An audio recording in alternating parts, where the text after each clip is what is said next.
कुछ ऐसे विधानसभा क्षेत्र हैं वहाँ पर, जहाँ पर चुनाव को बहुत कह सकते हैं कि जीता जा सकता है। जैसे मैं एक आंकड़ा को देख रहा था, 2019 में जो वहाँ पर विधायक बने उन्होंने 48,000 वोट लाए और इस बार वहाँ की जनता ने मुझे लगभग 55,000 वोट है कि ठीक है, इस बार आप लोग चाहे हारे चाहे जीते, जो भी होगा आप लोग संघर्ष में आए हैं, आप लोगों का हौसला बढ़ा रहे हैं। विधानसभा में जो भी कमी हम लोगों की तरफ से रहेगी, जनता ने ये कहा है, हो सकता है कि कहीं-कहीं पर आप लोगों को समर्थन ना मिले, कहीं हम लोगों को वोट चाह करके भी ना दे पाएँ, हम लोग देना चाह रहे हैं और ना दे पाएँ, तो सारा कसर विधानसभा में निकालेंगे। मतलब जितना वोट अभी मिला है, आप समझिए कि अगर अभी 3.5 लाख वोट हमें गिरिडीह लोकसभा क्षेत्र से मिला, तो आप समझिए कि वो आने वाले वक्त में वो दोगुना हो जाएगा। अच्छा, उस एरिया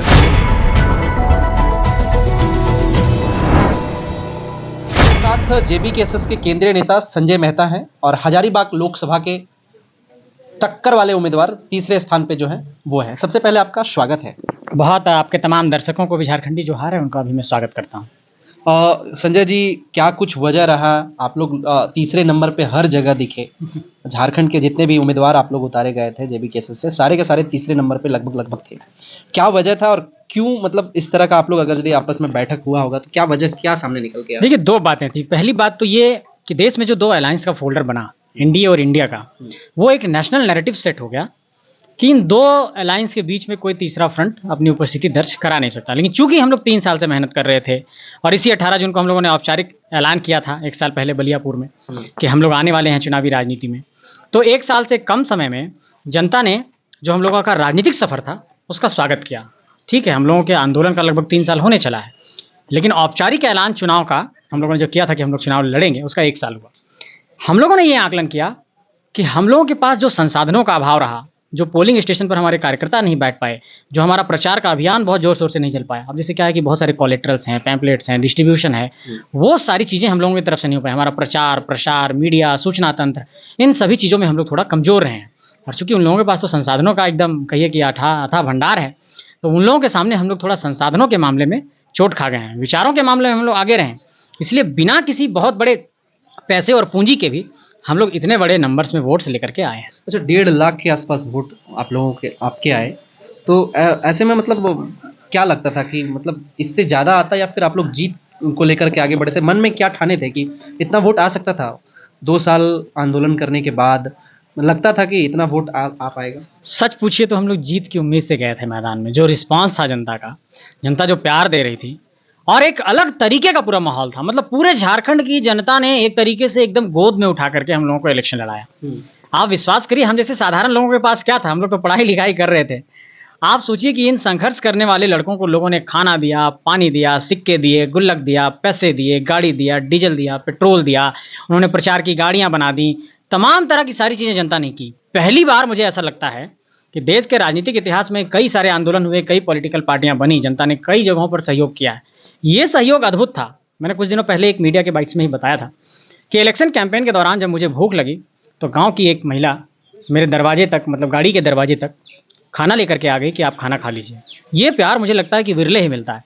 तो इस प्यार के प्रति हम लोग कृतज्ञता प्रकट करते हैं, आभार प्रकट करते हैं और साफ तौर पर ये कहना चाहते हैं कि ये हमारी कोई पराजय नहीं है, जीत के सफ़र में हमारी पहली बुनियाद की ईंट है और इस पर हम लोग एक नई इमारत खड़ी करेंगे। आने वाला विधानसभा चुनाव में संजय मेहता ने जिस तरह से 1.5 लाख वोट लाए, तो क्या लगता है कि आप लोग कितने उम्मीदवार मतलब विधानसभा चुनाव में निकल सकते हैं? टोटल वोट्स की बात करें तो 8.5 लाख के आसपास आप लोगों के पास आए।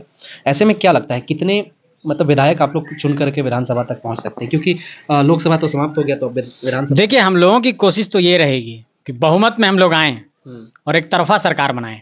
हम लोग यही चाहते हैं कि झारखंड में बार बार ये पेंडुलम वाली कोई सरकार ना बने, इसकी सरकार गिरा देंगे, उसकी सरकार गिरा देंगे, सीटें कम हैं। पॉलिटिकल स्टेबिलिटी होनी चाहिए, राजनीतिक अस्थायित्व होना चाहिए राज्य के अंदर। और जब तक राजनीतिक अस्थायित्व नहीं होगा, एक मजबूत सरकार नहीं आएगी, तो मजबूत नियम नहीं बनेंगे, मजबूत कानून नहीं बनेंगे, तो जनता का कल्याण नहीं हो पाएगा। और यही कारण है कि आज तक झारखंड की खतियान आधारित स्थानीय नीति नहीं बन पाई, क्योंकि दिल्ली की पॉलिटिकल पार्टियां अलायंस के फोल्डर में है, दोनों तरफ झारखंडी पार्टियां हैं, दोनों तरफ, और दोनों तरफ दिल्ली की पार्टियां अलायंस के फोल्डर में है, नेशनल पॉलिटिकल पार्टियां। तो नेशनल पॉलिटिकल पार्टियों का अपना एजेंडा है, वो स्टेट के एजेंडे पर क्षेत्रीय राजनीतिक दलों से एकमत नहीं हो पाते हैं। तो इस कारण से जो झारखंड का एजेंडा है वो फुलफिल नहीं हो पा रहा है। तो झारखंड का एजेंडा कब फुलफिल होगा? जब 100% झारखंडी मानसिकता के लोग चुन करके सरकार में बैठेंगे, तब झारखंड का नियम कानून कायदा बन पाएगा। अच्छा, आपके सुप्रीमो साहब अभी कुछ देर पहले कह रहे थे कि हम लोग के पास सिंबल भी नहीं था, अलग अलग सिंबल से फाइट कर रहे थे, तो ये फैक्टर मतलब कहाँ तक सत्य है कि सिंबल नहीं था जिसके? जी बिल्कुल। देखिए क्या है जो बड़े राजनीतिक पार्टियां हैं, नेशनल पॉलिटिकल पार्टियां, उनका चुनाव चिन्ह तो 50 साल 100 साल से लोग जान रहे हैं। एक जनता के मनोविज्ञान में बैठा हुआ है, कम से कम उससे लोग परिचित हैं उस चुनाव चिन्ह से। हमारा चुनाव चिन्ह जब मिला तो आप देखेंगे कि चुनाव चिन्ह जो मिलने का दिन होता है और उससे जो वोटिंग का दिन होता है, उसमें 11 दिन का अंतर होता है। तो जिस दिन मिलता है तो 3 बजे शाम को मिलता है, तो वो दिन ऐसे ही चला गया। उसके बाद आपके पास 10 दिन बचा। तो 10 दिन में एक नए चुनाव चिन्ह को 20 लाख वोटरों के दिलो दिमाग में बिठाना अपने आप में एक बहुत बड़ी चुनौती है। आप कैसे इतने लोगों तक पहुंचाएंगे? उसमें भी आप सोचिए कि गिरिडीह में 3.5 लाख, हजारीबाग में लगभग 1,60,000, 1,35,000 के आसपास आपके रांची में, 80,000 के आसपास धनबाद में, 28-29,000 कोडरमा में। आपने देखा बेबी लता टूडू भी वोट लाई। तो मैं ये कहना चाह रहा हूँ कि तमाम हमारे चतरा के प्रत्याशी, हमारे हांसदा जी जो हैं, दामोदर हांसदा, वो भी लेकर के आए। मैं ये कहने की कोशिश कर रहा हूँ कि लगभग 8-8.5 लाख वोट हम लोग लेकर के आ गए झारखंड के अंदर। तो 8.5 लाख जनता जहाँ पर हम लोगों के साथ खड़ी है, वहाँ पर कोई हौसले की तो कमी नहीं होनी चाहिए। हम लोगों ने किसी को 1 रुपया नहीं दिया है। लोगों ने और चुनाव खुद से लड़ाया है। और एक बात उन्होंने ऐड किया है कि ठीक है, इस बार आप लोग चाहे हारे चाहे जीते, जो भी होगा, आप लोग संघर्ष में आए हैं, आप लोगों का हौसला बढ़ा रहे हैं। विधानसभा में जो भी कमी हम लोगों की तरफ से रहेगी, जनता ने ये कहा है, हो सकता है कि कहीं कहीं पर आप लोगों को समर्थन ना मिले, कहीं हम लोगों को वोट चाह करके भी नहीं दे पाएँ, हम लोग देना चाह रहे हैं और ना दे पाएँ, तो सारा कसर विधानसभा में निकालेंगे। मतलब जितना वोट अभी मिला है, आप समझिए कि अगर अभी 3.5 लाख वोट हमें गिरिडीह लोकसभा क्षेत्र से मिला, तो आप समझिए कि वो आने वाले वक्त में वो दोगुना हो जाएगा। अच्छा, उस एरिया में। संजय मेहता जी, आप लोग जो 10 रुपए और कोयछा में चावल ले रहे थे, कितना कलेक्ट हो गया था टोटल फंड? हाँ, मैं जब गांव में जाता था तो माँ चाची लोग देती थी, कोई 10 रुपया, कोई 20 रुपया, कोई 21 रुपया, कोई 11 रुपया, कोई चावल दे रही होती थी। तो चावल के दाने से मैं 5-10 दाने अपने पॉकेट में रख लिया करता था।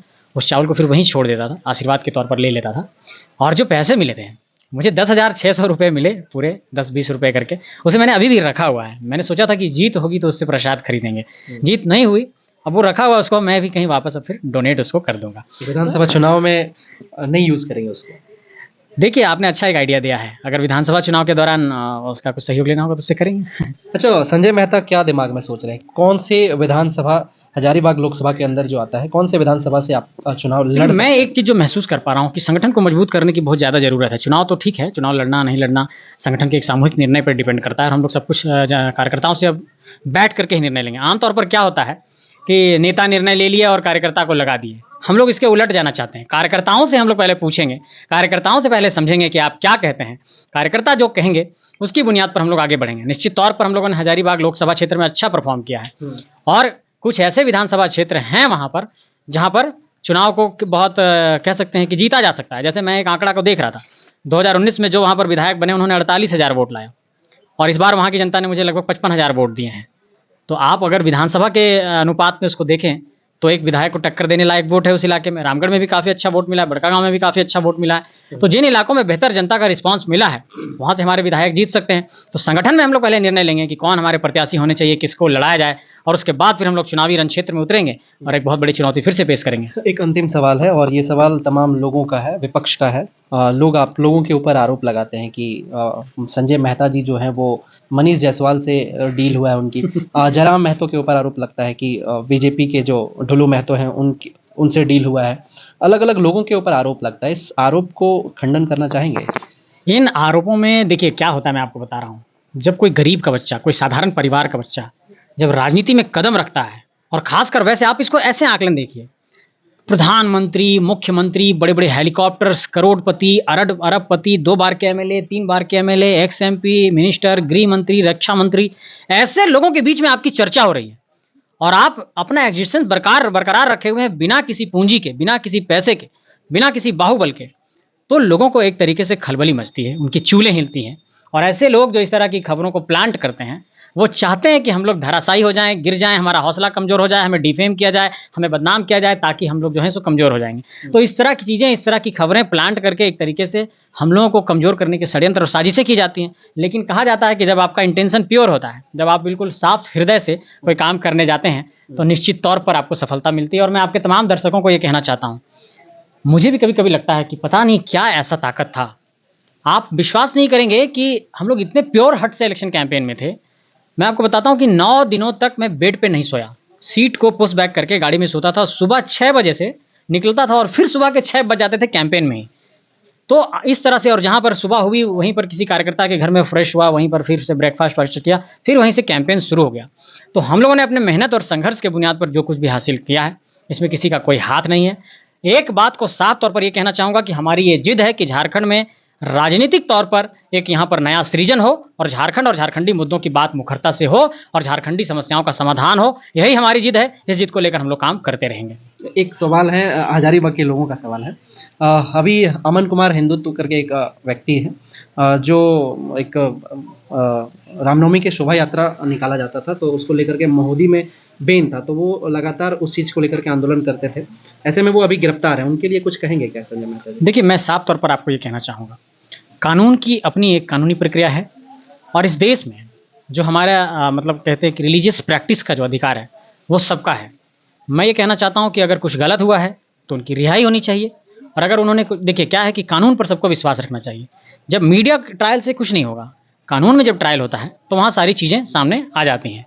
और इस देश के अंदर बहुत सारे ऐसे मामले रहे हैं जिसमें लोग अगर जेल के अंदर गए तो पुलिस कई बार एविडेंस नहीं प्रस्तुत कर पाती है, फिर उसको बेल पर आदमी बाहर आ जाता है, फिर देखेंगे बाद में उसको एक्विटल हो जाता है, वो मतलब दोषमुक्त हो जाता है। तो कई तरह के ऐसे मामले हैं जिसमें हो सकता है कि बहुत तरह का राजनीतिक षड्यंत्र वगैरह वगैरह का भी मामला होता है।